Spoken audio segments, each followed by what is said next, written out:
Hello, everyone. My name is Audrey Monette. I use she, her pronouns, and I'm the Director of Engagement and Services with the Canadian Centre for Safer Communities, formerly known as the Canadian Municipal Network on Crime Prevention.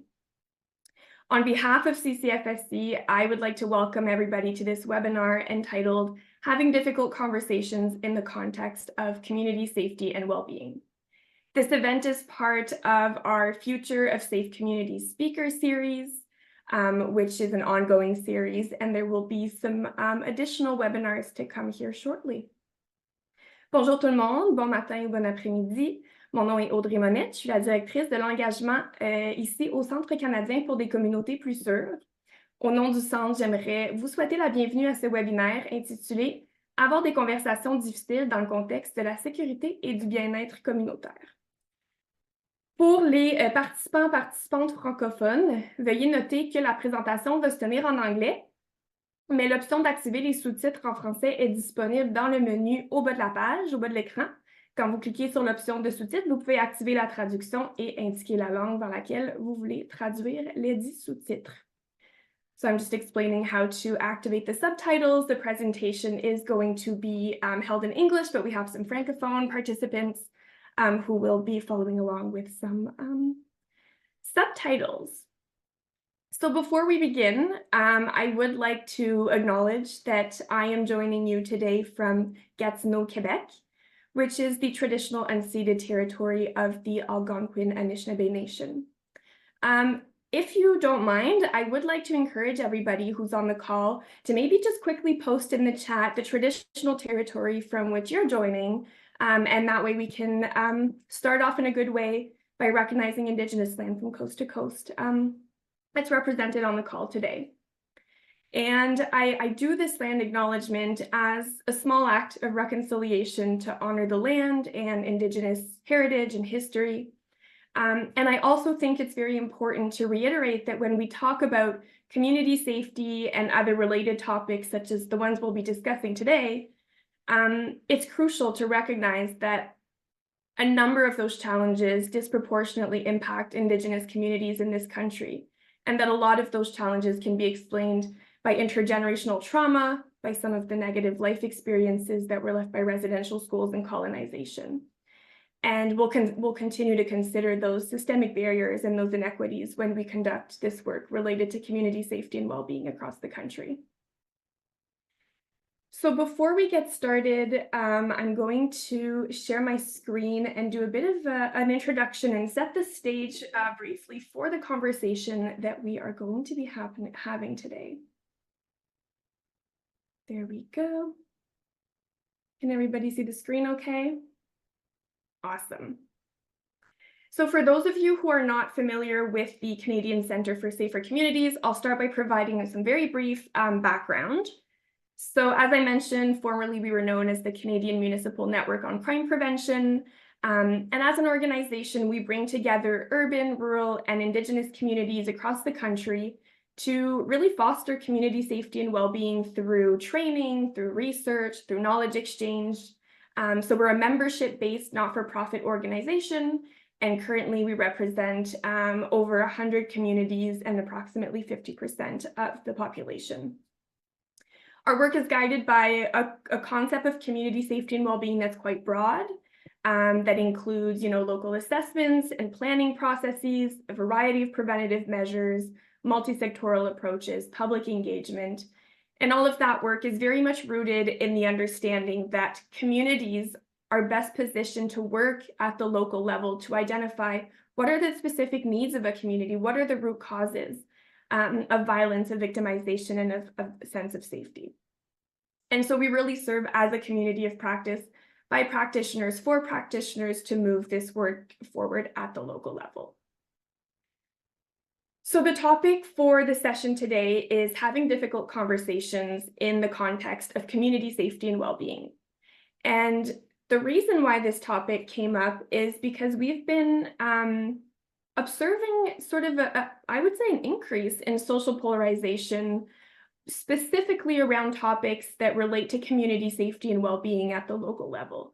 We sort of spend time in communities all across the country, And we have been hearing a lot of this, but they've also been emerging as priorities in community safety and well-being plans.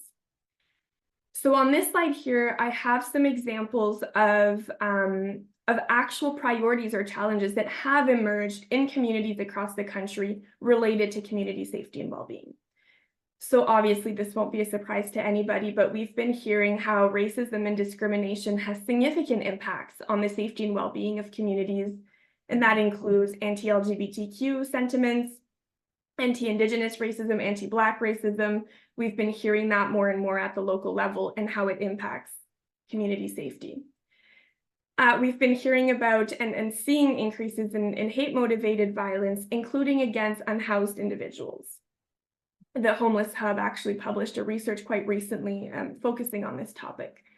We've been hearing anti-government sentiment, anti-authority sentiments at the local level, sometimes feeding in with conspiracy theories, particularly during and after COVID, which has also kind of polarized some of the dialogue.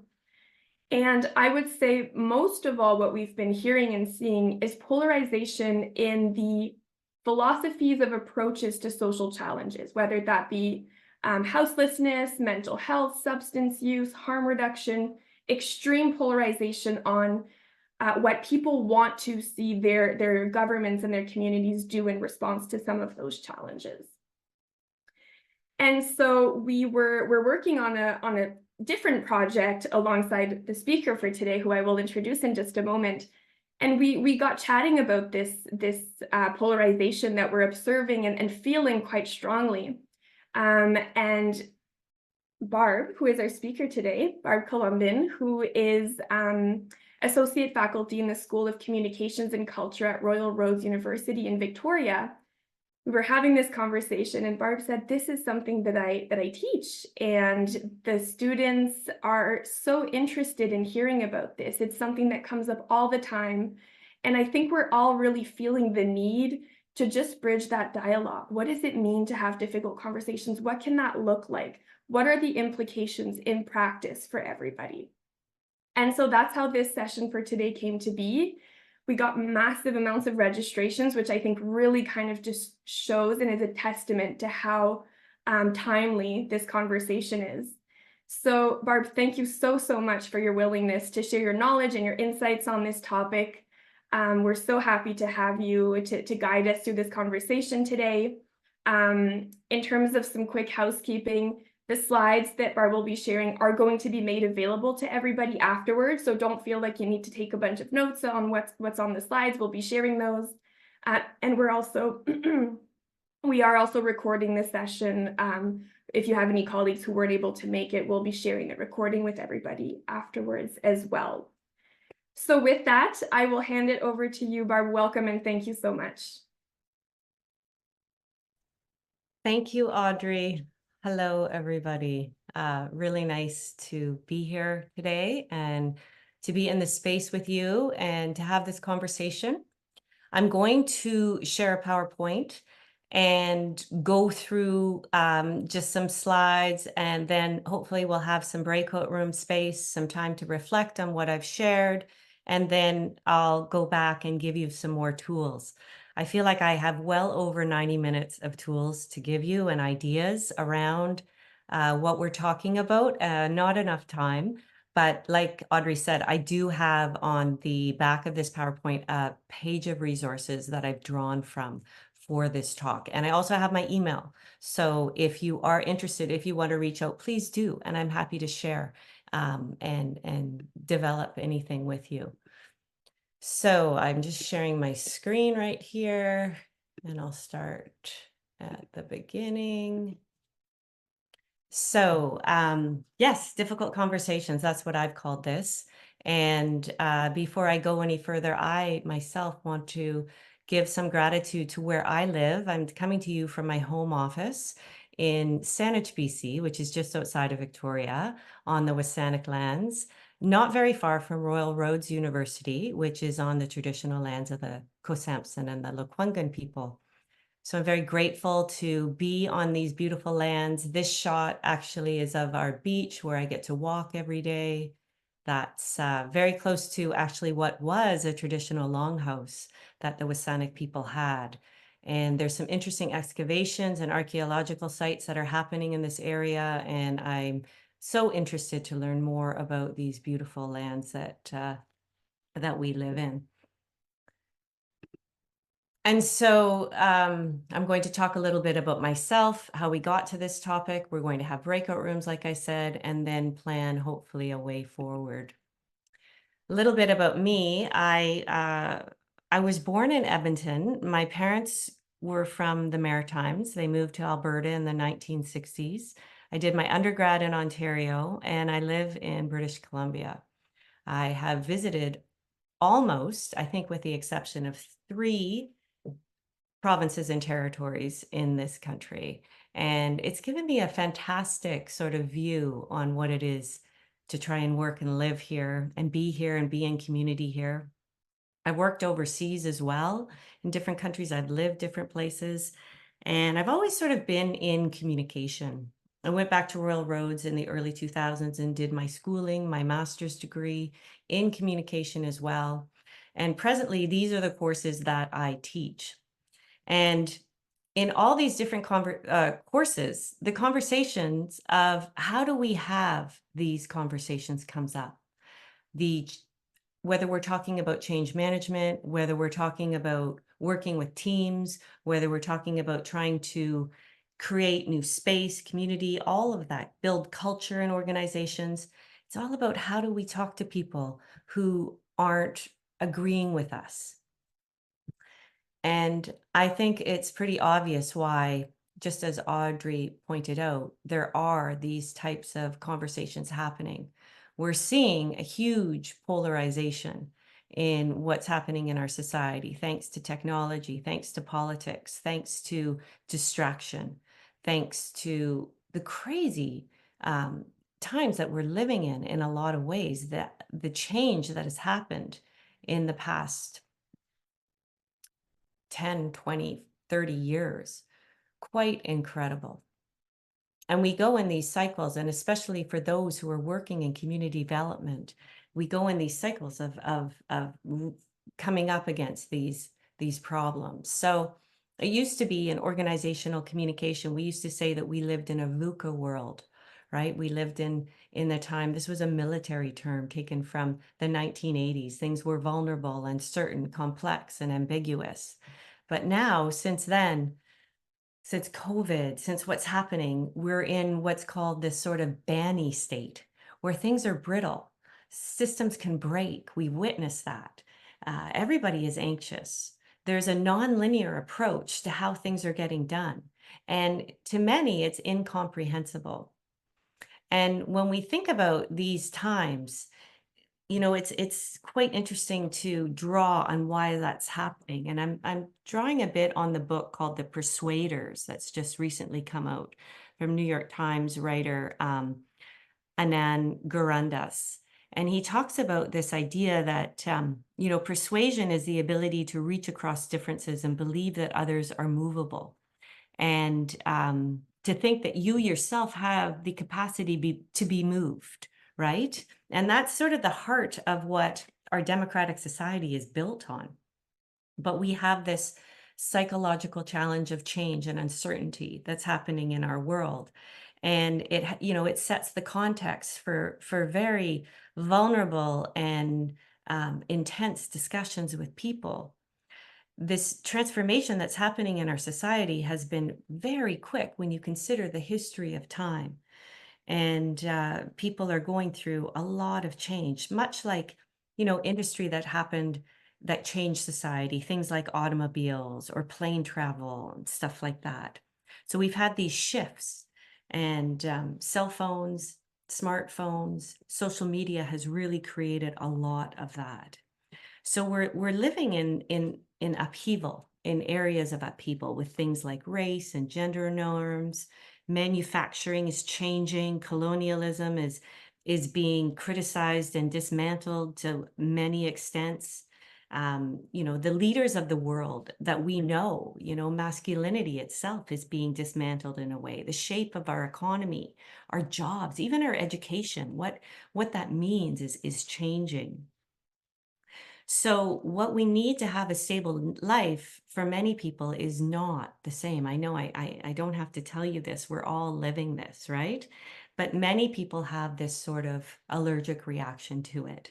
And so we have to figure out how to better communicate with people like this, right?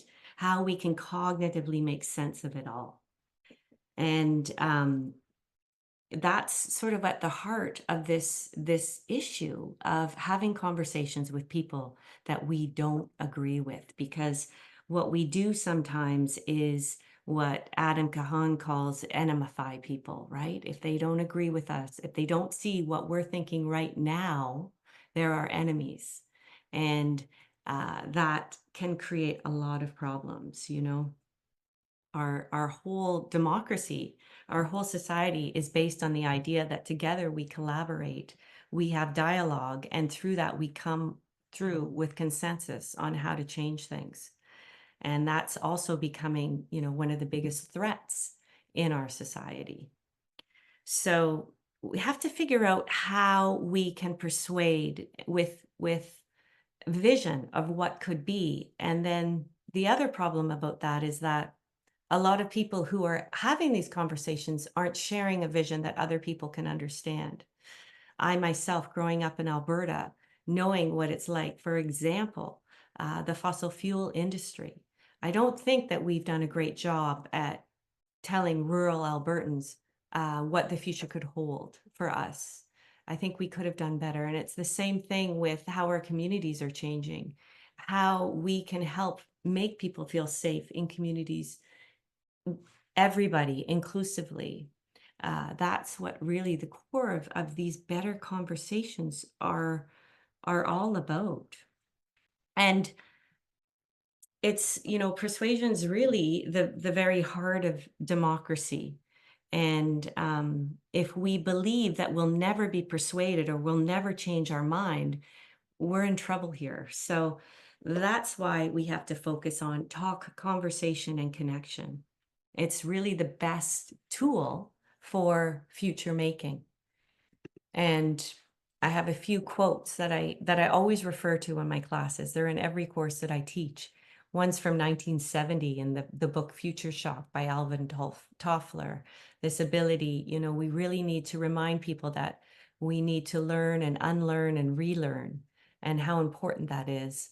And the other one is that the same thinking that got us here isn't going to get us to the future into better conversations. And so we've got to try and suspend that and think differently. The other thing I talk a lot about is the power of words. You know, the words that we use create our worlds. And I think for a long time we were very neglectful and not inclusive with other people in the words that we use. And this is one of my favorite quotes in a great book, but it's this idea that we don't describe the world we see, but we see the world we describe. So our use of language and words when we're talking to people, like I say, I don't need to tell you this because you're all in this, but it's so important for us to remember. As human beings, you know, we're born and one of the first things we do and learn is how to communicate. And we communicate, and when we're not communicating properly, there's a problem, and we get help. Parents, you know, they go to doctors and say they're not communicating, they're not responding. But we go to school, and in our schools, we learn a great deal, but we're not really learning those fundamental techniques and steps of communication. And we get into organizations, and sometimes in organizations, the communication department will take care of that. We'll just send it to the comms department. So any of you that work in comms will know what I mean. But communication is the part of fabric of every position we're in. It starts with us. It starts with who we are and how we communicate. And we should learn these techniques. And unfortunately, you know, we don't. Another person I draw on very often, if you were at Royal Roads and you did your master's in leadership, this is a textbook that they use, Ronald Short's book. It's called Learning in Relationship.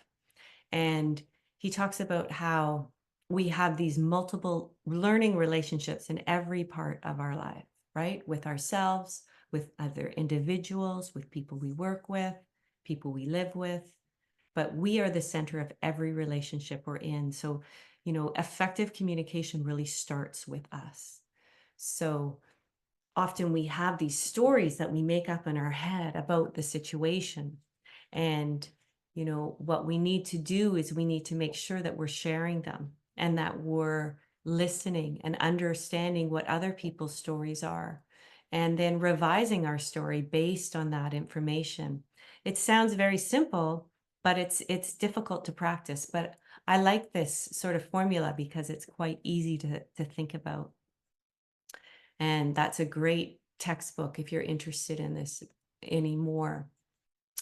Emotional intelligence is so important.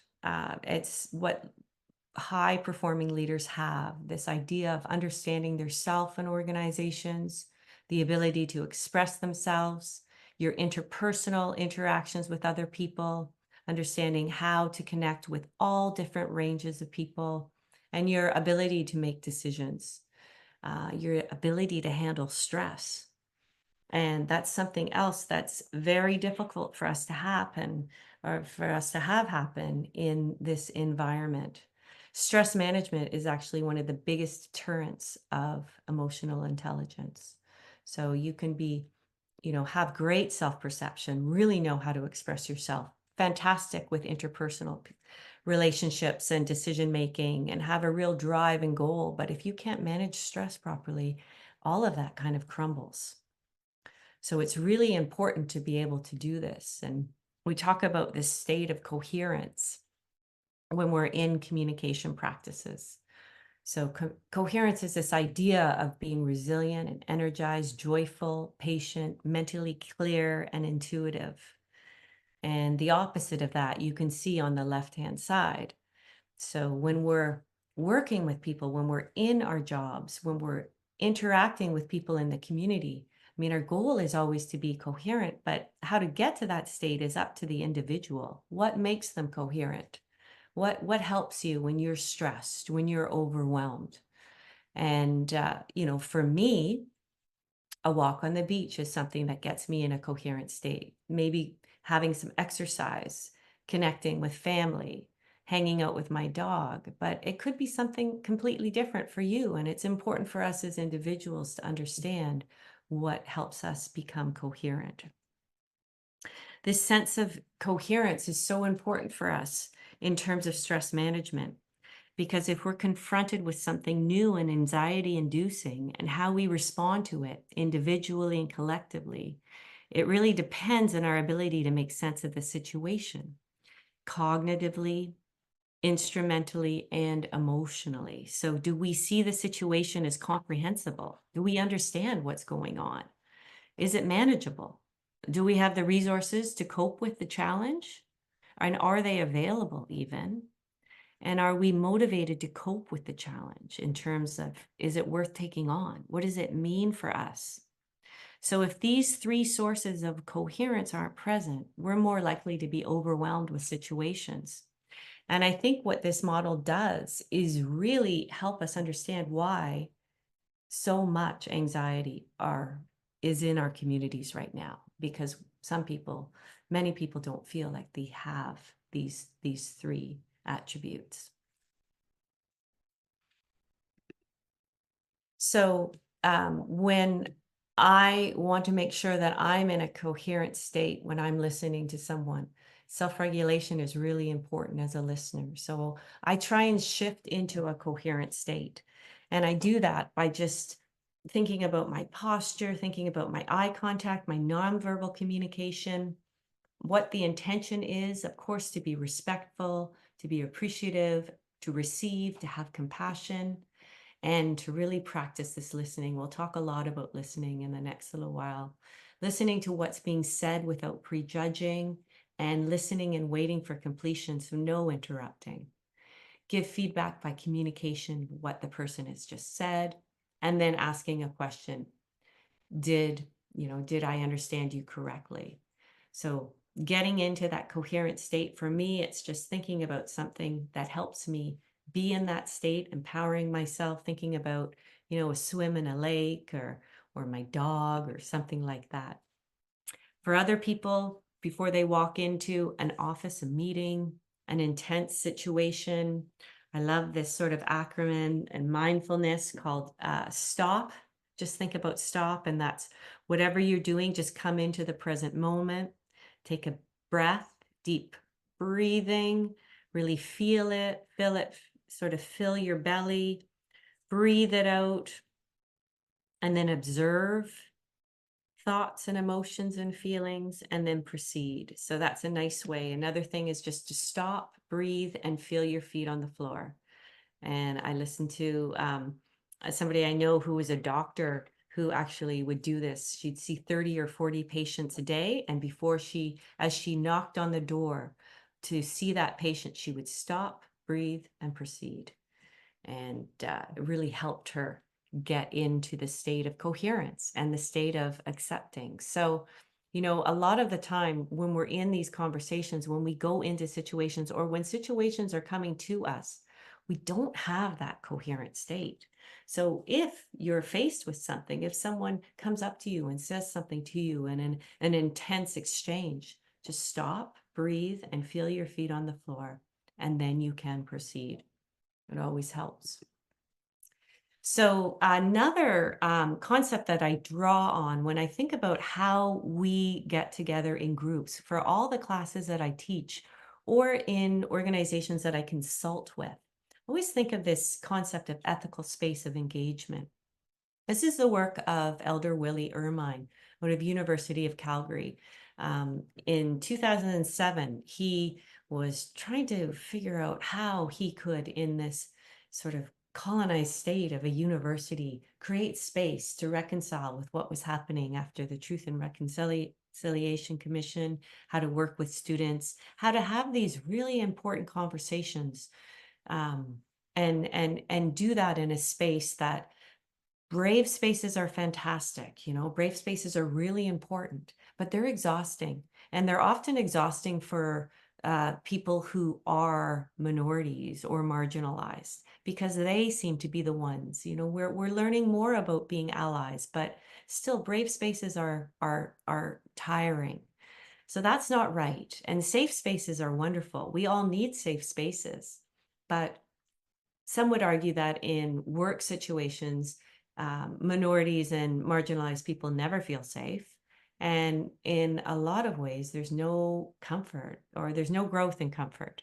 So instead of brave or safe, we can talk about accountable, but I also like this idea of ethical space. And this is what Ermine created. If you're interested in this, I have a lovely worksheet from a conference that I went to on his work that has more details. Just emailed me and I'd be happy to share it with you. But basically, it's just this set of what you want to go in and create. So when I'm in a class or working with people, I always bring up this idea of ethical space where we're willing to examine our differences with people with care and with the intention of love, including humility and curiosity, coming together, different viewpoints, and the space between, which results in this breakdown of communication. It becomes what we consider this ethical space. So what that means for us. So before any meeting, before any session, I always like to talk about this, because that sort of sets the tone for what we're willing to be, who we're willing to be in these spaces. And that ethical space is a lovely framework to introduce to teams and groups of people that you work with. And so, in communication theory, when we think about communication in organizations, a crisis is really this breakdown in this normal pattern of functioning, and it can't be resolved by customary problem solving. Like we've never seen it before. It's what Carl White calls sort of a cosmology episode. You don't really know what's happening, and a conflict is a decision and a response to a discernment of a threat. And it's, fighting, fleeing, freezing, or fawning. And we all have a default pattern to that. Depending on our upbringing, depending on our lived experiences, we default to that. So again, And it would be great if we could learn this really early on, be aware of what our default pattern is, and learn how to have conversations when we are in these situations. So, this is a sort of step-by-step tool that I use when I'm having a conversation with somebody that I know whose opinion differs from mine. I realize that exposure to different viewpoints makes me sharper and more insightful. And I know that my worldview can expand with it. And I always like to remind people of that if they don't realize it, or perhaps it's quite narrow. And the problem is that when we're just focusing on people we agree with, or we're just fighting all the time, we create this condemnation with others who we don't agree with, right? So that's what happens. We fear what we don't know. We isolate ourselves. And again, the most sustaining way to work through challenges is by engaging in difficult, conversations like this. Because if not, things can get very dangerous. We can, the opposite of communication is war, is violence. The opposite of contempt is curiosity, right? And we see that that's happening in our society, right? This labeling people, othering, disgust. It's very dangerous. So, in intolerable times, you think you're right, you ground yourself in it, and the other side is malicious. And so exposing ourselves to other perspectives and engaging in constructive ways really helps us. It takes us out of sometimes when we're scrolling on social media, scanning or clickbait and that kind of stuff. And we're well aware that politicians do this. Russian bots do this to create this disparity in our society. It's been proven. And the result of that is an undermining, like I say, of our democracy. But there's lots of great things that happen as well. And knowledge is power. And being able to have these conversations doesn't mean that you're selling out. It doesn't mean that you can still hold your beliefs true to you. But this is a way to form dialogue. And so some things to remember here is the first one is just, this idea of listening, these fundamental foundational steps of listening with presence, paying attention. And when you don't feel like you're being heard, you're not having a two-way conversation. Trust and goodwill are essential for having them. So to feel truly listened to is essential.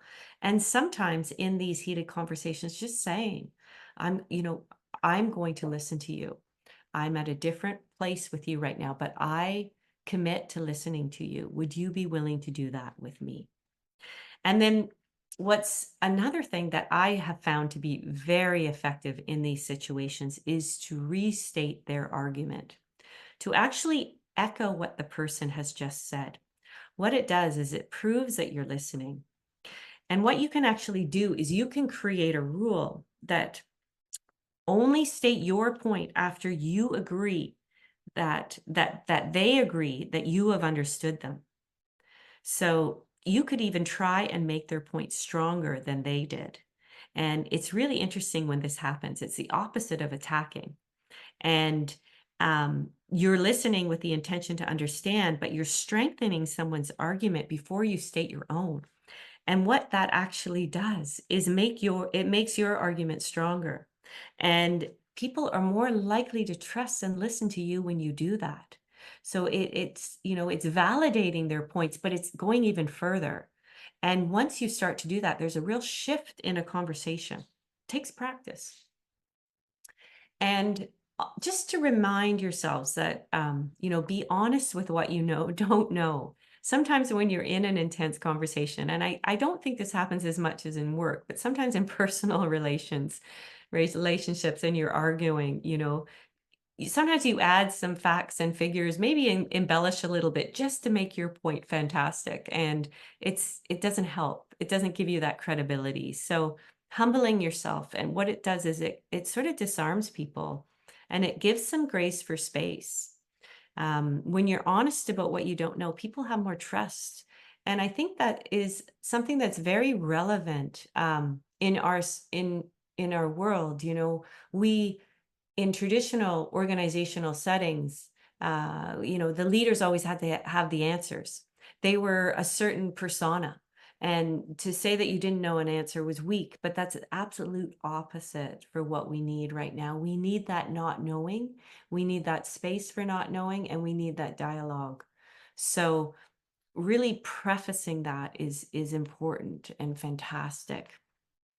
And also in these conversations, just remind yourself that good people with good intentions want, similar outcomes, and they, their views might be different, but we all share a common humanity. And all of us want to feel safe. All of us want to belong. All of us want to connect. There's no right way, and there's often multiple truths in every situation. And there's some who aren't operating in good faith. Of course, trolls exist and all of that, but giving people the benefit of the doubt is really important here. It's very hard to hate up front. It's very hard to hate when you get to know people. Asking questions is really important. So, people love it. It makes you feel like you're seen, respected, and valued. And being curious, right? You seem to know a lot about this. I'm curious to know more. Trying to clarify my own thoughts here about this. Could you let me know a little bit? So we often confuse intense emotions with strong intuitions for knowledge and certainty. And if you want to state your views, just ask if are you open to a different perspective on this? I've let you speak here. Would you mind just holding space for me to share my thoughts? Because they're really important to me too. So psychologically priming people to hear another side because you've heard their side. And then, of course, this idea, often, like I've said, this default pattern we have to otherize, even dehumanize those who think differently. We know how dangerous that can be. And we are at a point in our society where we need to stop and realize this. People are much more than their beliefs. And, I think with COVID, I think a lots of situations have created that we've realized that good people can have different passionate beliefs than we do, but that dialogue is the way forward. Shaming people is a terrible way to influence people, and canceling just precludes ourselves from other solutions. And when we cancel a person, even in our own mind, we preclude ourselves from something we might say or do that's really valuable. And as people who understand communication and work and engagement and community work, we just have to keep reminding ourselves of this. True progress is made by those who actively engage and those who disagree with us. It's uncomfortable, it's destabilizing, it's uncertain and vulnerable. But, on the other side, this is how we learn and grow. And this is that quote about the same thinking that got us here isn't going to get us out of here. And there's opportunities that we're missing out on. And we have something to learn from everyone. So these are all just sort of things that I know a lot of you in this space know, but they're always great to remember when you're in groups, when you're working with people, and they're always great to point out to others. So as I've been talking for a lot right now, I want to put you into some breakout rooms and just talk, maybe sort of debrief everything that I've said.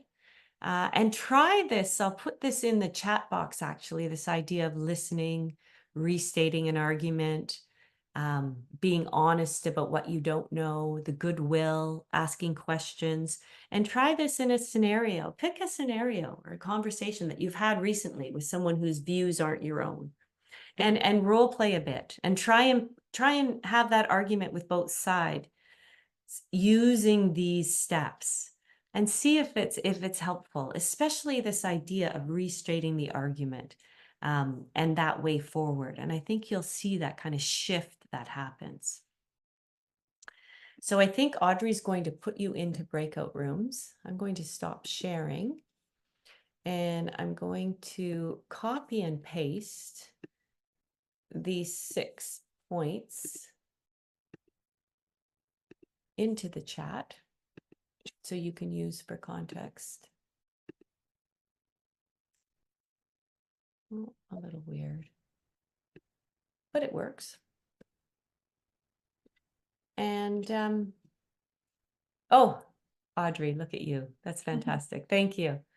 And we'll do that as a little break. Like I said, I've been talking a long time. I'm really not modeling the dialogue that we should be having about this conversation, but I have lots to share with you, and I wanted to just get that in. But take a little break and digest, and we'll come back and debrief, and then we'll continue on. Okay, so I will open the breakout rooms. You should receive an invitation to join your room in just a minute, and then we'll continue afterwards. There we go.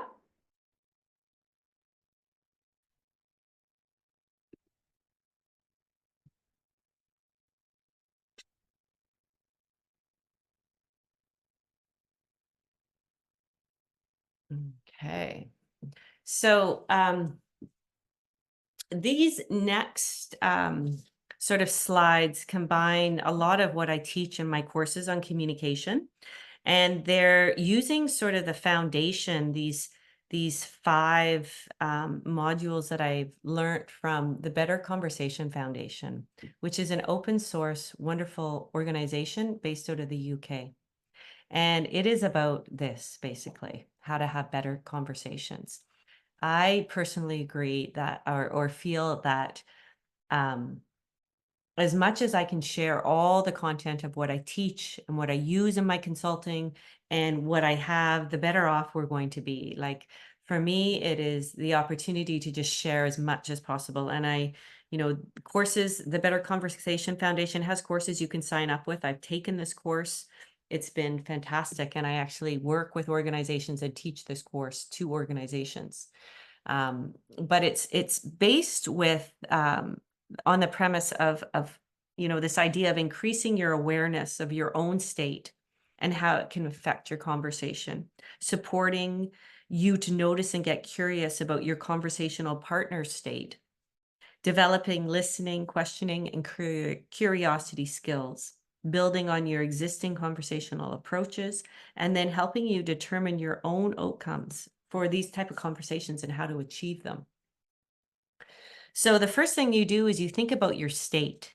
You think about your thoughts and feelings affect conversations. Our state underpins all of our conversations. So how we think and feel in the present moment. So I think it's really important before you have conversations is just to check in with yourself and how you're feeling. Green, of course, is good to go. You're feeling curious and creative. You're thinking logically and rationally, taking responsibility for your actions and showing compassion towards yourself and others, and feeling connected and collaborative. So, in order to have these conversations with people we don't agree with and these polarized situations, you have to be in that type of green state. So it's really important, of course, in communication to think about yourself, to think about how you're communicating.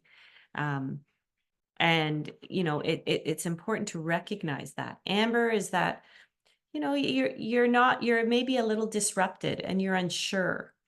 You're not sure if you're feeling okay psychologically, emotionally, and socially. Your needs might not be being met, right? So you're asking yourself questions, wondering about the rules. Do you fit in here?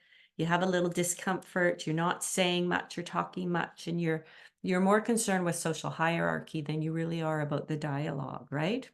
So these kind of conversations can go either way, depending on if they go towards having your needs met or not. And then the red state is really when you should take a break and continue later, right? You're not feeling okay.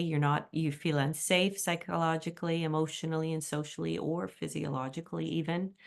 Anger is there, fear and sadness are heightened, and you can feel overwhelmed. So It's really important to, to recognize that. And it's not a good time to have a conversation when you know you're in this red state. And a lot of courses that I teach in conflict and difficult conversation talk about, when you're in a situation where you've reached a point of real contempt, that excusing yourself from the conversation, especially in a workplace, saying, I'm not able to continue this conversation, I'd like some space to think about this, is a perfectly acceptable thing to do. Because usually when you're in that state, it just doesn't go very well. The other thing to think about is, your own assumptions, right? When we're conversing with people, it's possible to describe what is happening to us in three sort of stages. And we talk about what we hear and see, this external stimulus, what we think and feel, the internal, and then what we say and do.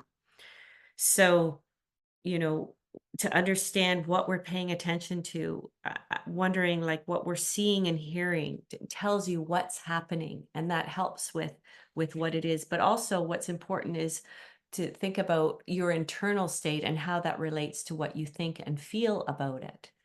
And, our way of making meaning in terms of how we perceive our context and situation and the language that we use.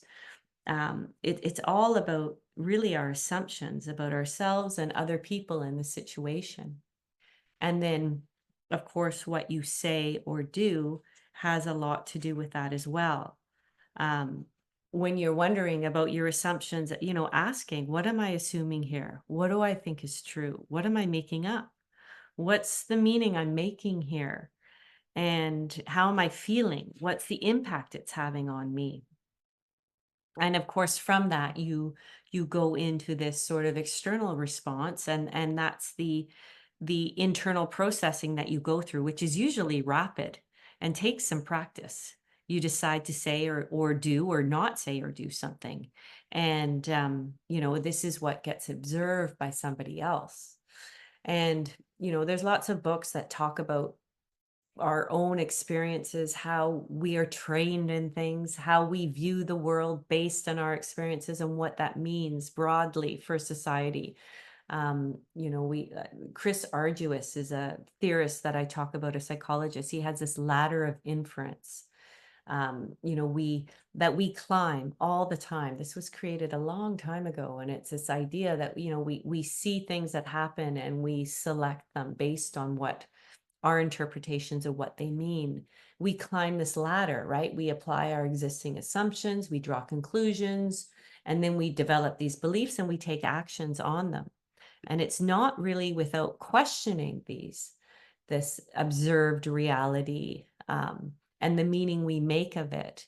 It's not really without doing these steps that we can be sure that we understand what's happening.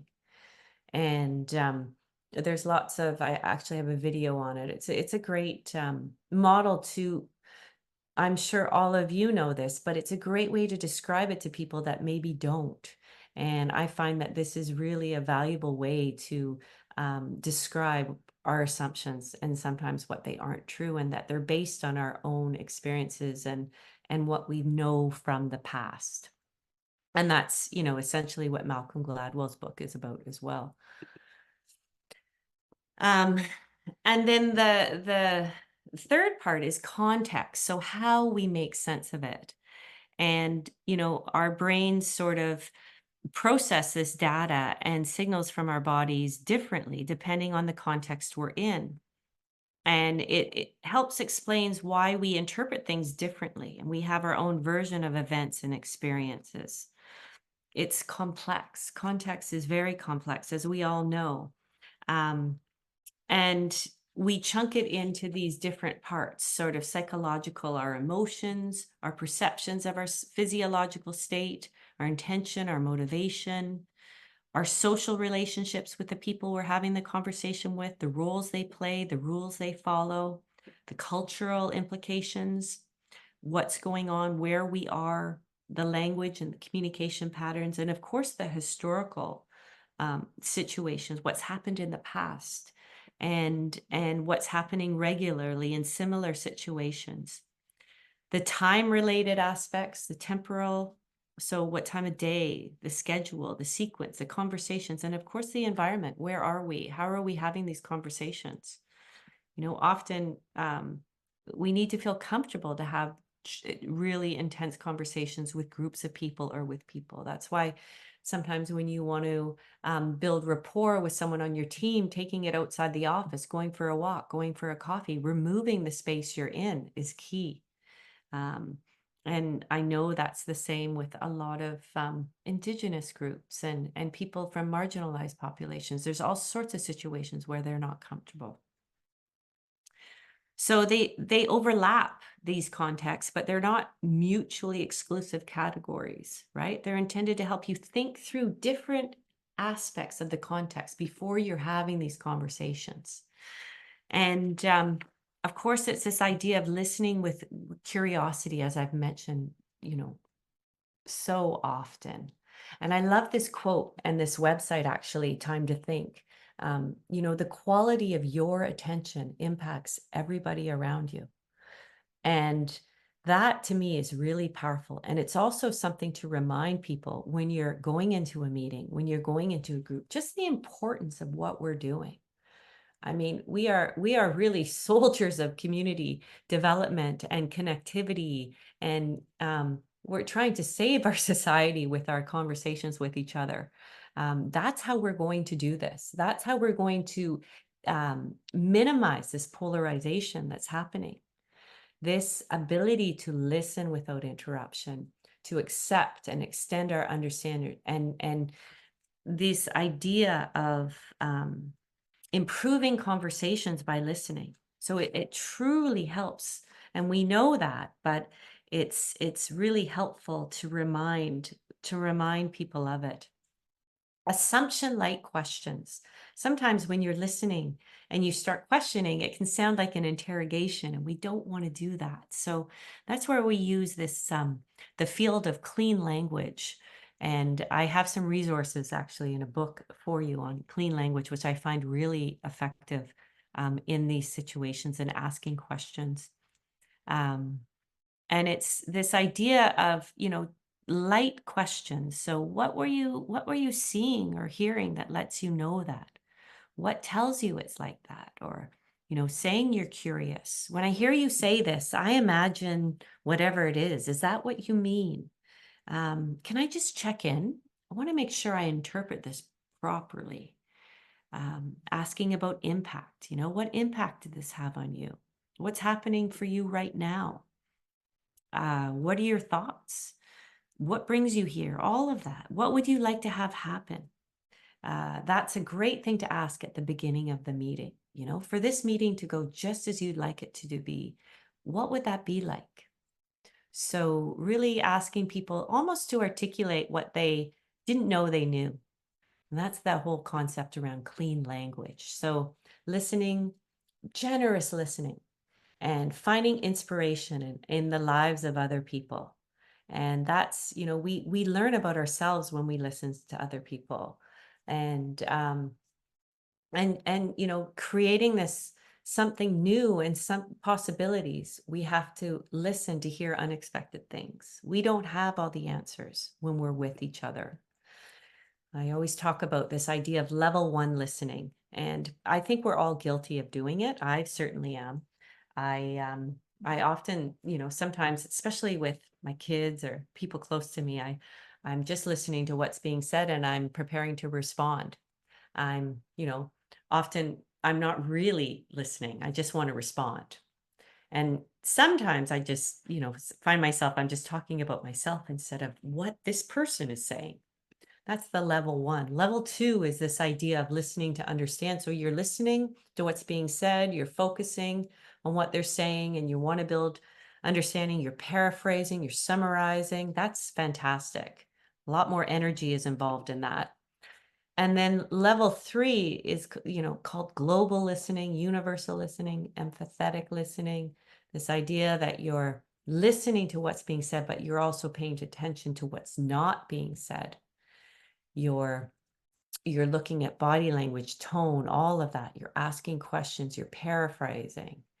and you're really going for that deeper meaning. You're checking with the person to see if you're understanding that. This is something that these 3 levels, I talk to my students a lot. And it's that same idea that, communication and how we communicate with people, we've been doing it forever, but we don't realize how important it is to do it properly. Listening, so important. This is a TED Talk from Julian Treasure that I share with my students. This idea of receiving, appreciating, summarizing, and ask. Just such a nice little acronym to remember. And sometimes, although this applies to me, I think when I'm in a conversation and I think, okay, wait, just wait. And that's, why am I talking? Usually in conversations, it's great to share that dialogue and let people speak. And a great video to remember and to show is this idea of empathy that Brené Brown has. It's an old one, but I find it really effective as well. And what I think is really interesting in how her work has evolved is, we used to think that empathy was being able to put ourselves in other people's shoes, but through so much of what's changed in the past 10 years, we realize that it's really impossible for us to put ourselves truly in other people's shoes. But what we can do is we can hold space and believe people when they tell us their stories. And I think that is a beautiful way, in a non-judgment and a respectful way, just holding space and being heard. That's how we can practice empathy with people. So listening is just such a key, important thing about better conversations. And then feedback, right? How can you share your context?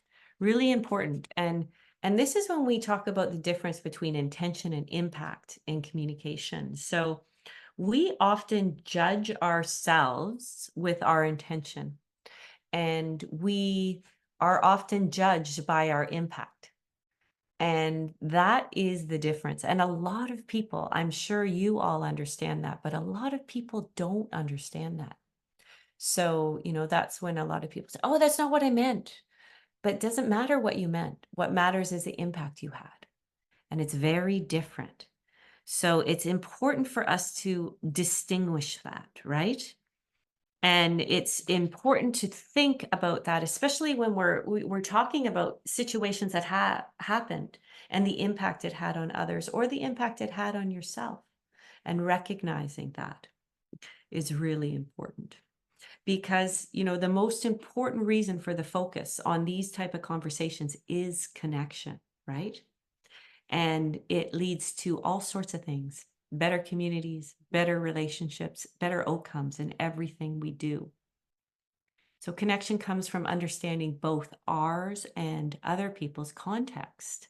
Understanding that context comes from a series of conversations that we have. It's not going to happen all at once. And that's what I think is also a problem that we're having. It's not these TikToks or these, quick little Instagram reels we see, or these quick, videos of what a politician says. Like it's a relationship that develops these connections. And that's what we have to work on. And that's what we're, in a lot of ways we're fighting against, right? So understanding, how to give feedback is really important. Understanding how to receive it in a respectful way, managing our states, being aware of our values, beliefs, and assumptions, and keeping an open mind and being curious about what the other person is saying is also really important. And then when someone wants to communicate feedback to you or another person, you can use questions to help them, like, what were you seeing or hearing that lets you know that? What did you think or infer from that? And what impact did it have on you? How did you feel about that? Those types of questions. And then giving feedback, what you saw, what you heard, what you inferred from what it was, and the impact on you yourself. And then always checking, right? What your intention is for giving feedback. Always step, making sure that's the case, right? So, this is an example that I show my students. It's from an NFL coach who in the media had done something, horribly racist to players on his team, and he was removed. And this was his statement. And, all about intention, right? No, no, that's not, in crisis communication or in communications, that's not going to work. You talk about the impact and you talk about what that meant and how sorry you are. Intention just has nothing to do with it when you've been when that's happened. And then, questions to ask yourself when you're prepping for these conversations, and this is the work that has to get done often. That's really important. So asking what intention you're having for the conversation. What would you like from it? Will it be helpful for the other person? With the context, how might you share that? What's the context? How would you know about the other person's context? And how will you invite them in for that? What assumptions do you hold? What tells you that they're true? And how can you check them? Writing those down really quickly, like a worksheet. And then what support from other people and resources will you need for that?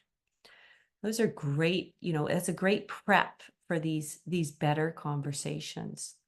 Liberating Structures, a great website that I use, and I use in my facilitation. There's 33 of them, and they're all about getting groups to communicate in ways rather than the traditional stand and deliver method. They're fantastic. They have a great website, completely open source, and they also have an app that you can use for facilitation. And they're wonderful ways to get all voices in a room contributing and understanding different, diverse ways. And that's why they were created. The two founders were just tired of boring meetings and interactions. And so they wanted to create new ways to do that. This is one of my favorite ones, Heard, Seen, and Respected. And so it really helps people be seen and heard. It's a great thing to do with groups. It's a great way to practice listening and talking and telling stories and understanding people. It really builds team trust and bonds. This is how to do it. I'm just going through some of my slides. And so this is, in terms of teams and working with teams, this is an article from 2016 in the New York Times, and it refers to Google, Project Aristotle. They did work to try and figure out what makes the perfect team. I love the sports analogies because sometimes you get these all-stars on teams and the teams just totally flop. It's not about the qualities of or the competencies on that team. Sometimes it's about more. It's about things like these are all important for creating high-performing teams.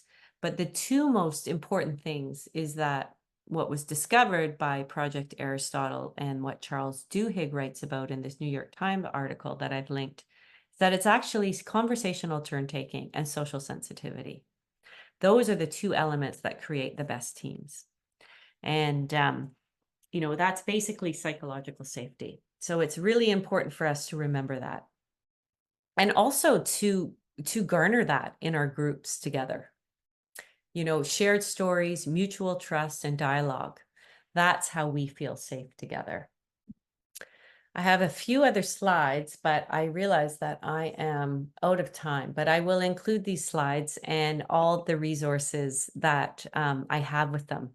A few more contents about teamwork and communication and just some tools that I use. But I'll stop talking for these last 9 minutes and just ask if there's any questions or comments from any of you.